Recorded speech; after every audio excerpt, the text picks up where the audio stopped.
Bonjour amis curieux de la nature. Aujourd'hui j'aimerais vous parler de la vie d'une espèce, et plus particulièrement la suivre tout au long de la période de nidification. Dans cette vidéo, je vais vous montrer et vous raconter ce que j'ai pu observer, de leur arrivée sur la falaise au premier décollage du pingouin.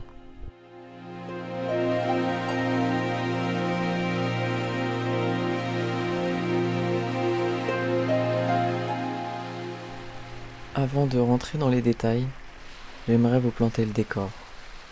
À peine arrivés, ce sont des milliers d'oiseaux qui volent au-dessus et en dessous de vous. Il devient alors impossible de se fixer sur un oiseau. Tous vos sens sont stimulés, à commencer par la vue, bien évidemment, mais aussi l'odorat, avec une odeur au premier abord un peu surprenante, voire nauséabonde, un mélange de fiente et de poisson, et plus le temps passe, plus elle devient agréable. Et je peux vous le dire sans pression, aujourd'hui, elle me manque. Et pour finir, l'ouïe, avec cette ambiance sonore qui jamais ne cesse.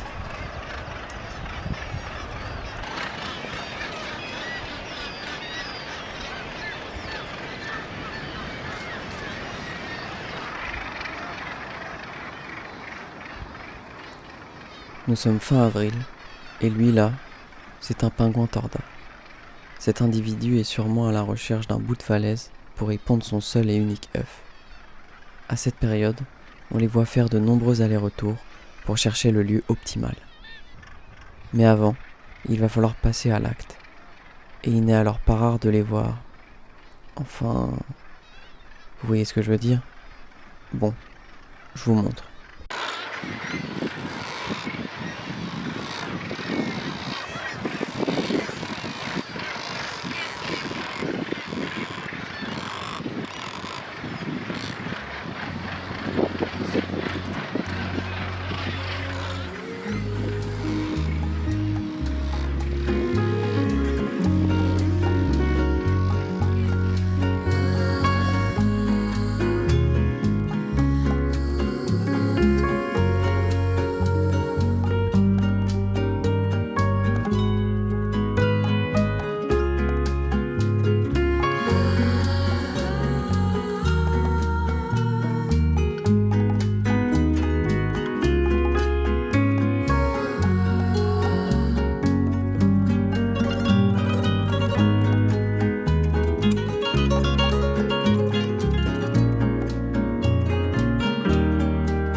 Bon, vous l'aurez compris, je parle bel et bien de l'accouplement.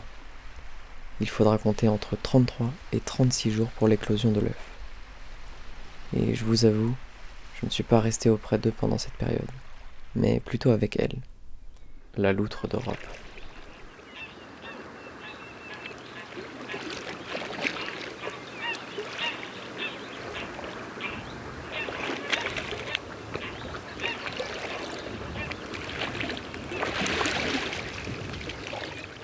Cela fera peut-être l'objet d'une prochaine vidéo, mais pour l'heure, revenons au pingouin. Pas de nid pour cette espèce, même pas un petit tas d'herbe pour se mettre à l'aise. À la limite, un tas de cailloux, un trou ou une crevasse fera l'affaire.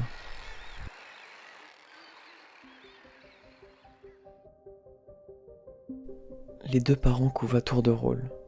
Et hop, au bout d'un mois et quelques jours, un petit être tout blanc apparaît. Il y a là un vrai contraste avec sa forme adulte.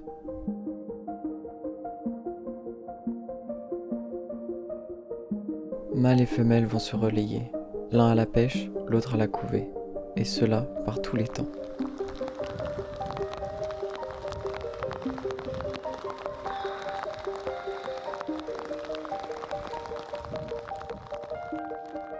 Plus les jours passent, plus l'oisillon grandit, et plus les poissons doivent être gros. Il y a en moyenne 2 nourrissages par jour.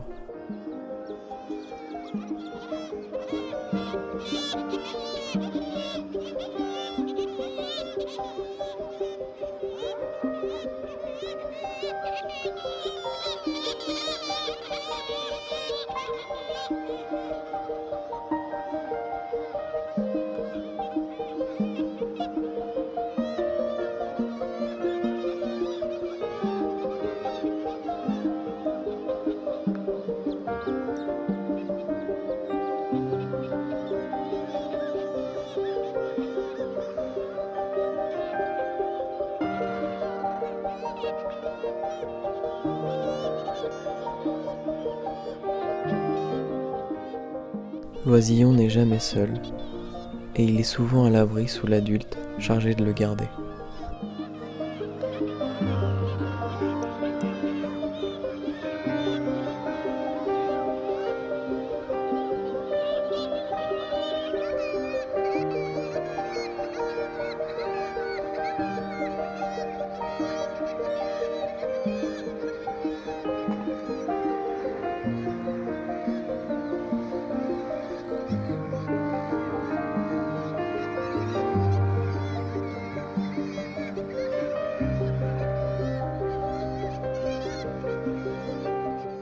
Il y a tout de même beaucoup d'échanges sociaux au sein de la famille, et de temps en temps, on peut voir les petits imiter le comportement des grands en se toilettant.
Et lorsqu'ils deviennent plus grands, ils commencent à faire des allers-retours, comme pour se dégourdir les pattes, certains avec plus de place que d'autres. Puis ils se mettent à agiter leurs petites ailes, tout en étant contre la falaise de manière à ne pas tomber.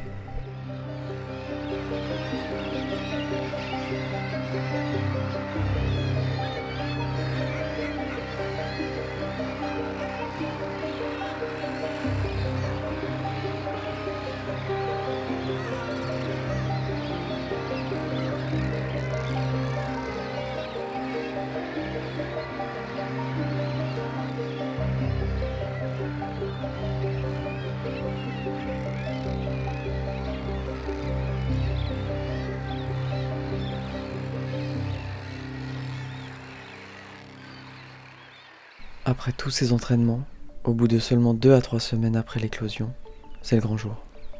L'heure du premier envol, un saut vertigineux à plusieurs mètres de haut. Pour leur première fois, les jeunes vont se jeter d'une falaise, alors qu'ils ne sont encore qu'à moitié emplumés et qu'ils n'ont jamais eu l'occasion d'évaluer leur vol. Et entre nous, des ailes et le vol sont des caractéristiques beaucoup trop avancées pour ces oisillons, et dans la littérature, on parle plutôt de moignons et d'agitation.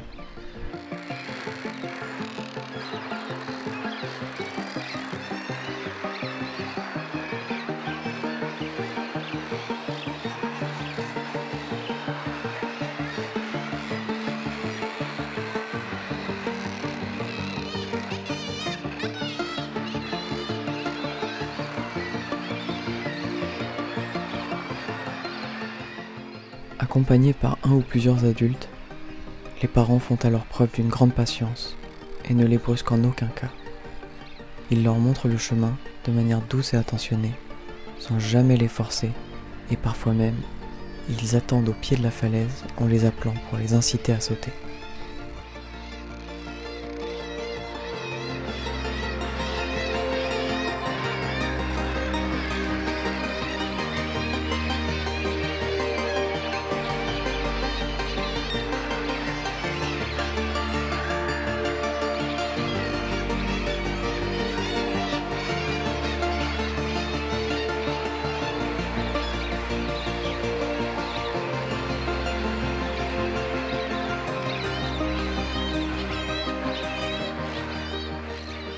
Pendant tout le périple, le parent communique pour le guider.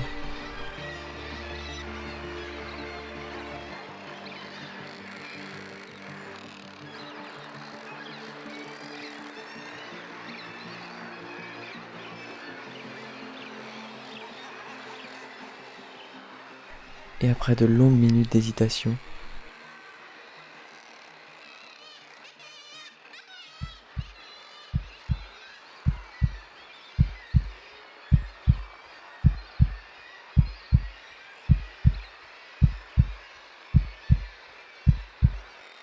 il saute.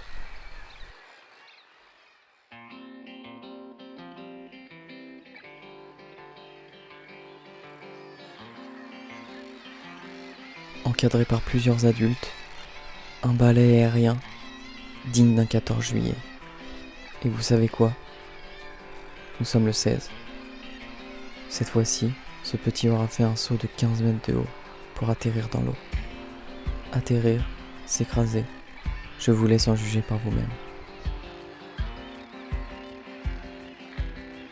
Les jeunes sont très robustes et peuvent même rebondir sur la paroi sans risque de se blesser, grâce à leur graisse, aux plumes et à leur duvet.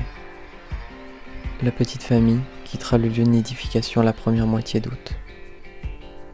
Et elle restera unie quelque temps afin que le petit apprenne à pêcher. Il fera sa première reproduction vers l'âge de 4-5 ans. Et l'année prochaine, ses parents retourneront sur la même falaise.